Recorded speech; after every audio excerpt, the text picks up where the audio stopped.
Gusto mo bang pumayat without exercise or without tracking calories? In this video, share ko sa inyo 10 tips kung paano kayo papayat without tracking or without exercise. Let's get to the video.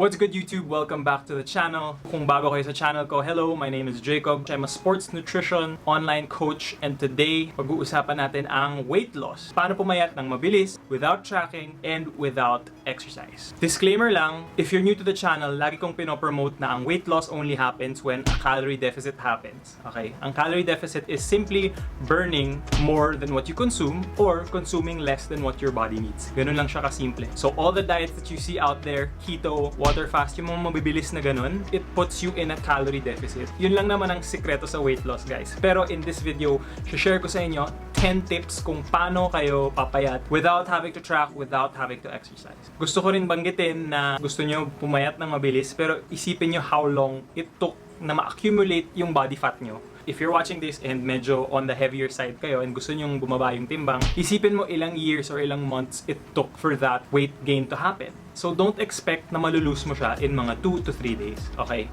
Unless super unhealthy nung means na gagawin mo. Wala nang paligoy-ligoy, let's go to tip number 1 and that's skip liquid calories. Mga fruit juices, sodas, even yung mga milk tea. I know, hindi siya masaya. Pero guys, sobrang effective nito. Magugulat kayo, sobrang dami nyo palang nako-consume na juice, soda, and once you cut that out, that makes a huge difference. Let's say a serving of juice, umaabot na siya ng 120 calories. So ang daming sugar nun. Now, sugar isn't the enemy, pero mas madali kayong lumagpas sa calories kapag umiinom kayo ng high-calorie drinks. So ang option mo na pwede mong gawin is drink zero-calorie soda in moderation or water.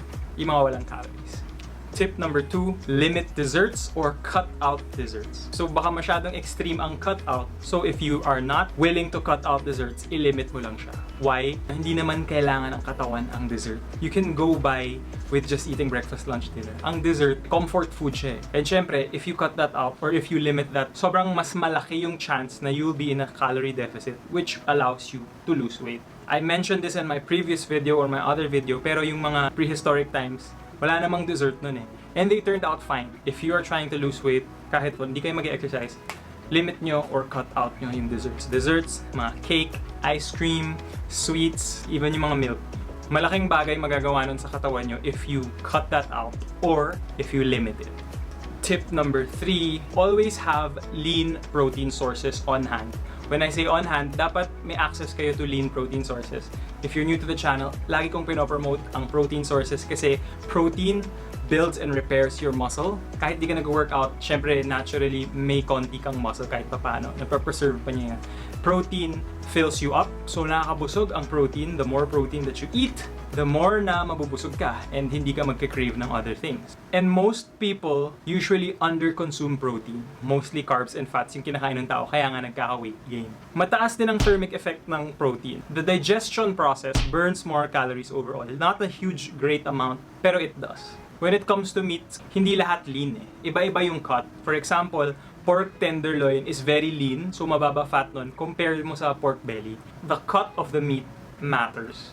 Kunyari, papaluto ka ng, let's say, adobo or something like that, kahit yung quality of meat mo, leaner than, let's say, the typical. Eating leaner meat, mas nagagaranti na naka-calorie deficit ka. Tip number 4 is to have a huge serving of vegetables and high fiber carbs. So mga high fiber carbs, mga kamote, whole wheat oats, yung mga ganyan kasi guys, nakabusog sila. That's the secret. You trick your body na busog na siya by eating more of the low calorie stuff. It ensures na naka-deficit ka. At the same time, when you're eating vegetables, mababa ang calories ng vegetables. Plus, they're very good for you. Yung space na kinukuha ng gulay sa stomach mo, malaki yun eh. At the same time, mabubusog ka with very little calories. So, yan yung tinatawag na high volume food. The more vegetables and high fiber carbs na kinakain mo, the more mabubusog ka and mas magagaranti mo na naka-calorie deficit ka. Tip number 5 is to minimize sauces and oils. So guys, when your food has more ingredients, mas mataas ang calories, garantisado. Ang sauces, depende sa sauce, ma-carbs or ma-fat siya. Lalo na ang oil. 1 tablespoon of olive oil, kahit healthy oil, kahit ano pang oil yan, that's around 12 to 14 grams of fat. So mga 120 to 140 calories per tablespoon. That's one common problem. Kasi sasabihin ng tao, okay, hindi ako magra-rice or magsasalad lang ako, pero yung oil naman na ginagamit sobrang dami. So limit the amount of sauces and oils that you use. Kasi guys, again, mas magagaranty nyo na naka-deficit kayo. Marami akong clients, once binaba namin yung oil intake nila and mas naging conscious sila with the oil intake, mas naging efficient yung weight loss. Tip number 6 is to drink a lot of water. Okay, water is very good for you. Mga clients ko and even the people I meet, most of the time, sobrang kulang sa water intake. Ako personally, minsan nagkukulang ako. You have to be hydrated. Dapat yung pee mo, medyo nasa clear side yung color. Water is important because it gets you hydrated. The more hydrated you are, the better you feel. At the same time, when you drink a lot of water, nakakabusog siya. Pag nabusog ka, the less likely it is for you to want to eat. Ang maganda rin sa tubig, masaseparate mo yung craving sa hunger. Kaya naman tayo napapakain is minsan nagka-crave kasi talaga tayo. So ang gagawin mo, inom ka mas maraming tubig para ma-kill yung cravings. So if may budget kayo, you can add lemon and cucumber para hindi naman kayo magsawa sa boring old water. Pero ako personally, I just drink normal water.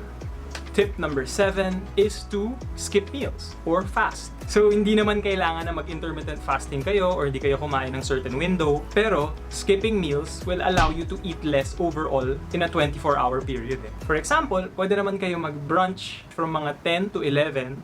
Tapos next meal mo, pwedeng light snack for merienda. Then dinner. Kung nag 2 meals ka lang, mas malaki yung chance na naka-deficit ka. In my other video, pinag-usapan ko na sinasabi nila na breakfast is the most important meal of the day, but that's not true. Marketing lang yun para magbenta ng mga breakfast food. Once in a while, it's okay to skip meals. Tip number 8 is when you are doing groceries, only buy what you need. Limit or cut out buying junk and yung mga unnecessary na high calorie na food. Kasi when you do the groceries, you have full control of what you buy. Hindi kailangan bumili ng junk or hindi kailangan bumili ng sobrang daming junk. You just have to buy the essentials. Yung mga lean meat, mga vegetables mo, carb sources na high in fiber, halos yun lang naman talaga kailangan ng katawan mo. Now, if bumili kayo ng junk food or if you're living with someone na mahilig sa junk food, I suggest itago mo siya. Keep it out of sight. Out of sight nga, out of mind. 'Di ba? So, pag di mo siya nakikita, hindi mo siya iisipin. Mas less yung temptation. Yun kasi talaga kalaban natin. Pag masarap yung food, nakikita natin, naamoy natin, natatempt tayo. And natatest yung self-discipline natin. So, as much as possible, cut out or limit buying junk food. If di naman possible yun, tago nyo na. Or keep it out of sight para hindi na kayo matempt. Tip number 9 is to limit eating outside or ordering outside food. Sinabi ko limit guys kasi syempre hindi naman natin laging matatanggal yun. For example, 4 to 5 times a week kang kumakain sa labas or ng outside food. I-limit nyo yun, at least 2 to 3 times mga ganyan. The problem with outside food is hindi mo alam how it's made. At the same time, sobrang daming oil, sobrang daming calories, sobrang daming ingredients. Back to my other tip. Kahit sabihin mong konti lang of something yung kinakain mo, pero kung tinadala naman siya ng oil or sobrang daming ingredients, mas mahihirapan ka to lose weight. Ang goal ng taong gumagawa nun or nung nagluluto is to make the food taste as good as possible. Wala naman siyang pake kung nagpapapayat ka eh. 'Di ba? So, para mas ma-ensure mo na papayat ka, ilimit mo na lang yung kain sa labas or yung pag-take out, yung pag-deliver. Tip number 10, have structured cheat meals once in a while.